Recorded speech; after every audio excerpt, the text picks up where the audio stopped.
یا بنی اسرائیل اذکروا نعمتی التی انعمت علیکم، اے بنی اسرائیل، اسرائیل کو سمجھ لیجئے یہ مرکب لفظ ہے، اسر اسی سے اسیر بنا ہے، اسیر جو کسی کا قیدی ہوتا ہے، ایل عبرانی میں اللہ کے لیے ہے، اور اسرائیل کا ترجمہ ہے عبداللہ، اللہ کا غلام، اللہ کے ساتھ بندھا ہوا اس کی اطاعت کے قلاتے کے اندر۔ تو یہ اسرائیل یہ لقب ہے حضرت یعقوب علیہ السلام کا۔ ان کے 12 بیٹے تھے، 12 بیٹوں سے جو نسل چلی وہ بنی اسرائیل ہے، انہی میں حضرت موسیٰ کی بعثت ہوئی اور تورات انہیں دی گئی، پھر یہ ایک بہت بڑی امت بنے۔ ان پر 4 ادوار آ چکے تھے قرآن مجید کے نزول کے وقت، 2 مرتبہ اللہ کی رحمت کی بارشیں ہوئیں، انہیں عروج نصیب ہوا، 2 مرتبہ ان کو دنیا پرستی، شہوت پرستی، اللہ کے احکام کو پس و پیش ڈال دینے کی سزا میں عذاب کے کوڑے ان پر برسے۔ اس کا ذکر آئے گا سورہ بنی اسرائیل کے پہلے رکوع میں۔ اس وقت جب کہ قرآن نازل ہو رہا ہے، اس وقت وہ اپنے اس زوال کے دور میں تھے۔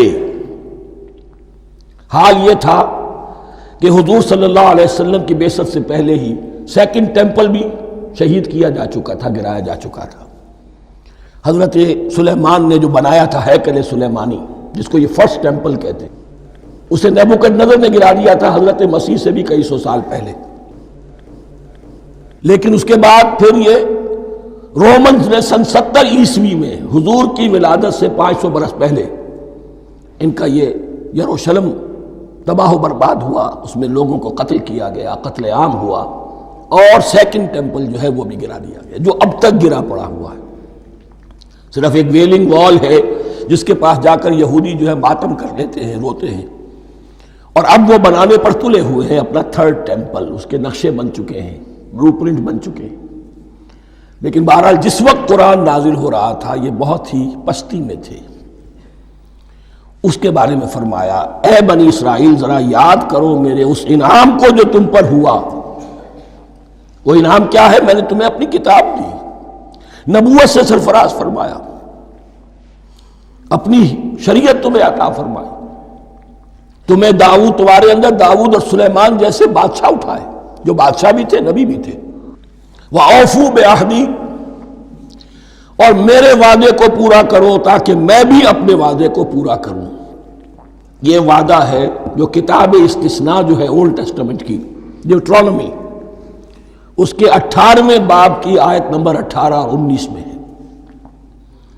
حضرت موسیٰ سے خطاب کر کے اس میں اللہ نے یہ الفاظ فرمائے، میں ان کے بھائیوں میں سے تیرے مانند ایک نبی برپا کروں گا اور اس کے منہ میں اپنا کلام ڈالوں گا، اور وہ وہی کچھ بتائے گا جو میں اس سے کہوں گا۔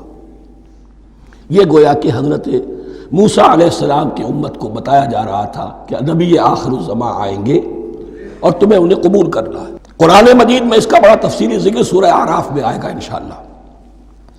لیکن یہاں فرمایا اوفوا بعہدی اوف بعہدکم، تم میرا عہد پورا کرو، میرے اس نبی کو تسلیم کرو، اس پر ایمان لاؤ، اس پر کی صدا پر لبیک کہو، تو میں تمہیں میرے انعام و اکرام اور بڑھتے چلے جائیں گے۔ وَإِيَّايَ فَارْهَبُونَ، اور صرف مجھ سے ڈرو۔ وَآمِنُوا بِمَا أَنزَلْتُ مُصَدِّقًا لِمَا مَعَكُمْ، اور ایمان لاؤ اس پر جو میں نے نازل کیا ہے، جو تمہارے پاس جو تورات ہے اس کی تصدیق کرتے ہوئے آیا ہے۔ اس کے 2 معنی ہے، ایک تو قرآن تصدیق کرتا ہے تورات کی اور انجیل کی، فیہا ھدی و نور، فیہ ھدی و نور، اور دوسرے یہ کہ قرآن اور محمد صلی اللہ علیہ وسلم ان پیشین گوئیوں کے مصداق بن کر آئے ہیں جو تورات میں تھی، ورنہ وہ پیشین گوئیاں جھوٹی ثابت ہوتی۔ ان کے مصداق کون ہے؟ قرآن اور محمد صلی اللہ علیہ وسلم۔ یہ دونوں معنی اس کے ہیں۔ وَآمِنُوا بِمَا أَنزَلْتُ مُصَدِّقًا لِمَا مَعَكُمْ وَلَا تَكُونُوا أَوَّلَ كَافِرٍ بِهِ، اور دیکھو تم ہی سب سے پہلے ان کا کفر کرنے والے نہ بن جاؤ۔ تمہیں تو سب کچھ معلوم تھا، تم تو منتظر تھے، تم تو آخری نبی کے انتظار میں تھے اور ان کے حوالے سے دعائیں کیا کرتے تھے، کہ اللہ اس نبی آخر الزمان کے واسطے سے ہماری مدد فرما اور کافروں کے مقابلے میں ہمیں فتح عطا فرما. یہ آئے گا آگے چل کر اسی سورہ بقرہ کے اندر.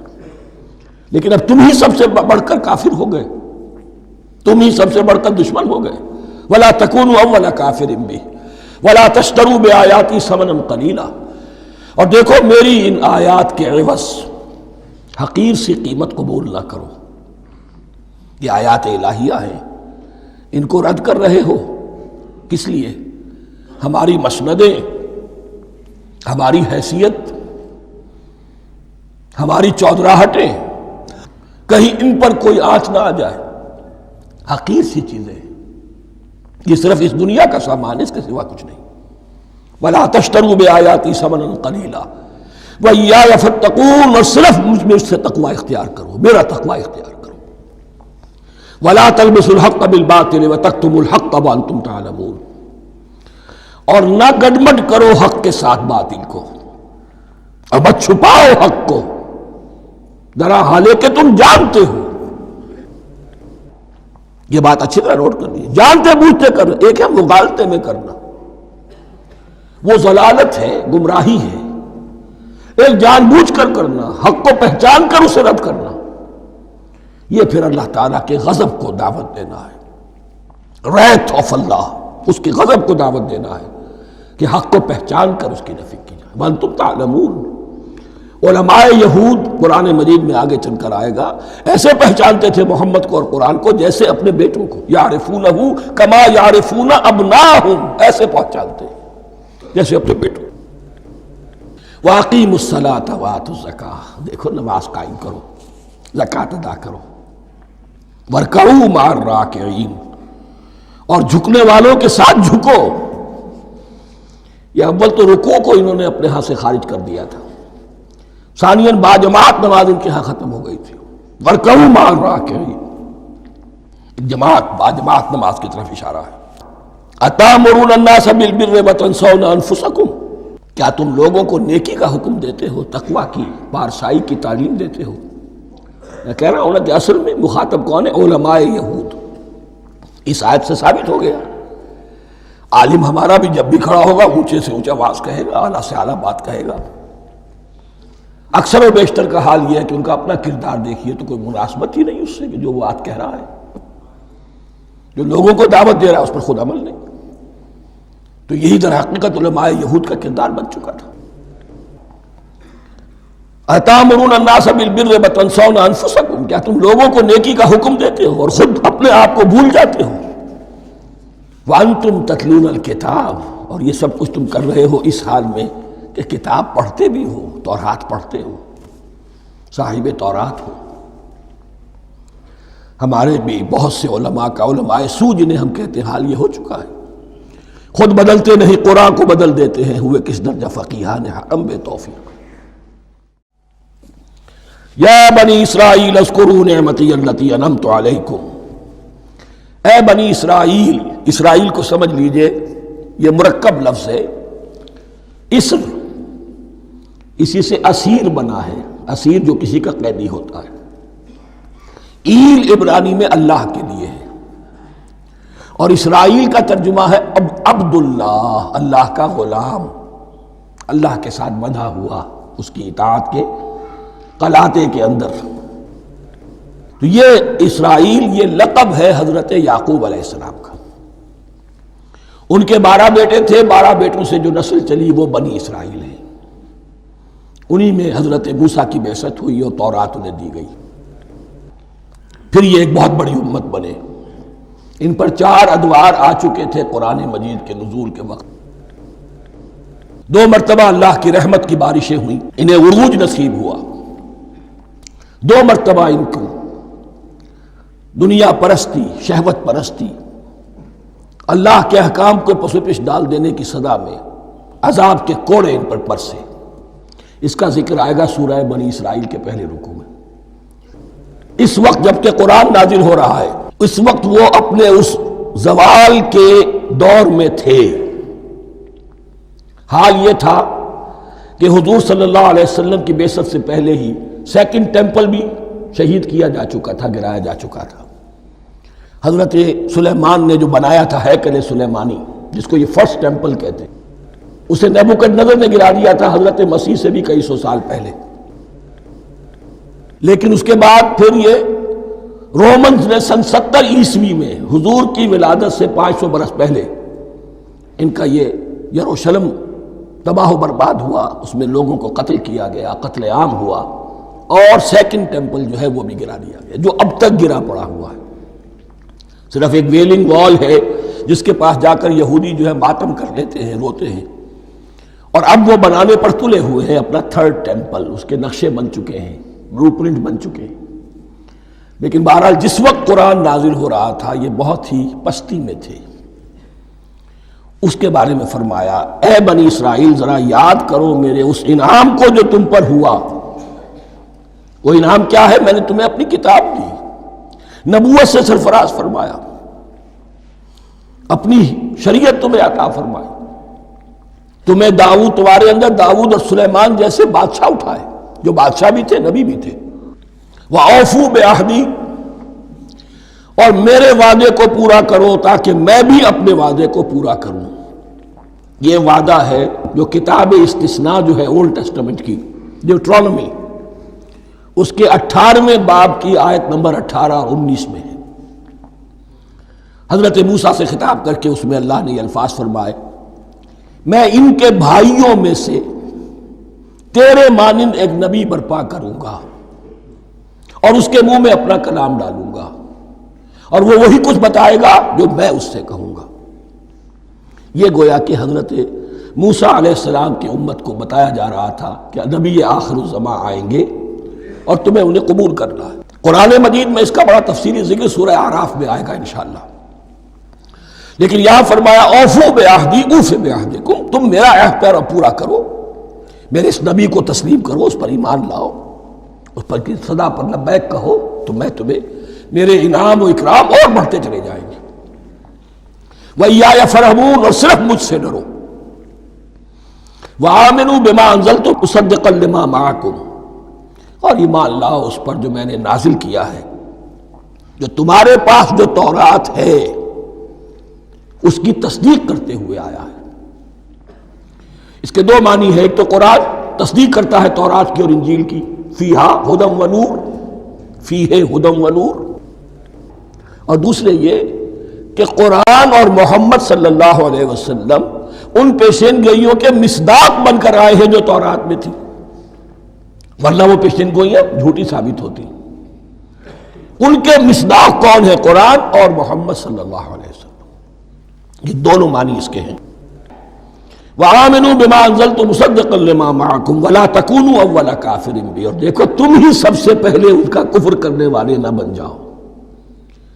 تمہیں تو سب کچھ معلوم تھا، تم تو منتظر تھے، تم تو آخری نبی کے انتظار میں تھے اور ان کے حوالے سے دعائیں کیا کرتے تھے کہ اللہ اس نبی آخر الزمان کے واسطے سے ہماری مدد فرما اور کافروں کے مقابلے میں ہمیں فتح عطا فرما۔ یہ آئے گا آگے چل کر اسی سورہ بقرہ کے اندر۔ لیکن اب تم ہی سب سے بڑھ کر کافر ہو گئے، تم ہی سب سے بڑھ کر دشمن ہو گئے۔ وَلَا تَكُونُوا أَوَّلَ كَافِرٍ بِهِ وَلَا تَشْتَرُوا بِآيَاتِي ثَمَنًا قَلِيلًا، اور دیکھو میری ان آیات کے عوض حقیر سی قیمت قبول نہ کرو۔ یہ آیات الہیہ ہیں، ان کو رد کر رہے ہو، کس لیے؟ ہماری مسندیں، ہماری حیثیت، ہماری چودراہٹیں، کہیں ان پر کوئی آنچ نہ آ جائے۔ حقیر سی چیزیں، یہ صرف اس دنیا کا سامان ہے، اس کے سوا کچھ نہیں۔ وَلَا تَشْتَرُوا بِآيَاتِي ثَمَنًا قَلِيلًا وَإِيَّايَ فَاتَّقُونِ، اور صرف مجھ سے تقوی اختیار کرو، میرا تقوی اختیار کرو۔ وَلَا تَلْبِسُوا الْحَقَّ بِالْبَاطِلِ وَتَكْتُمُوا الْحَقَّ وَأَنْتُمْ تَعْلَمُونَ، اور نہ گڈمڈ کرو حق کے ساتھ باطل کو، اور مت چھپاؤ حق کو، ذرا حالے کہ تم جانتے ہو۔ یہ بات اچھی طرح نوٹ کر لیجیے، جانتے بوجھتے کر، ایک ہے مغالطے میں کرنا، وہ ضلالت ہے، گمراہی ہے۔ ایک جان بوجھ کر کرنا، حق کو پہچان کر اسے رد کرنا، یہ پھر اللہ تعالیٰ کے غضب کو دعوت دینا ہے۔ wrath of اللہ، اس کے غضب کو دعوت دینا ہے کہ حق کو پہچان کر اس کی نفی کی جائے۔ وانتم تعلمون۔ علماء یہود قرآن مجید میں آگے چل کر آئے گا ایسے پہچانتے تھے محمد کو اور قرآن کو جیسے اپنے بیٹوں کو، یعرفونہ کما یعرفون ابناہم، ایسے پہچانتے جیسے اپنے بیٹوں۔ واقیموا الصلاۃ وآتوا الزکاۃ، دیکھو نماز قائم کرو، زکوٰۃ ادا کرو، وارکعوا مع الراکعین، اور جھکنے والوں کے ساتھ جھکو۔ یہ اول تو رکوع کو انہوں نے اپنے ہاں سے خارج کر دیا تھا، ثانیاً باجماعت نماز ان کے ہاں ختم ہو گئی تھی۔ وارکعوا مع الراکعین، جماعت باجماعت نماز کی طرف اشارہ ہے۔ اتامرون الناس بالبر وتنسون انفسکم، کیا تم لوگوں کو نیکی کا حکم دیتے ہو، تقویٰ کی، پارسائی کی تعلیم دیتے ہو؟ میں کہہ رہا ہوں نا کہ اصل میں مخاطب کون ہے؟ علماء یہود۔ اس آیت سے ثابت ہو گیا عالم ہمارا بھی جب بھی کھڑا ہوگا اونچے سے اونچا آواز کہے گا، اعلیٰ سے اعلیٰ بات کہے گا۔ اکثر و بیشتر کا حال یہ ہے کہ ان کا اپنا کردار دیکھیے تو کوئی مناسبت ہی نہیں اس سے کہ جو وہ بات کہہ رہا ہے، جو لوگوں کو دعوت دے رہا ہے اس پر خود عمل نہیں۔ تو یہی در حقیقت علماء یہود کا کردار بن چکا تھا۔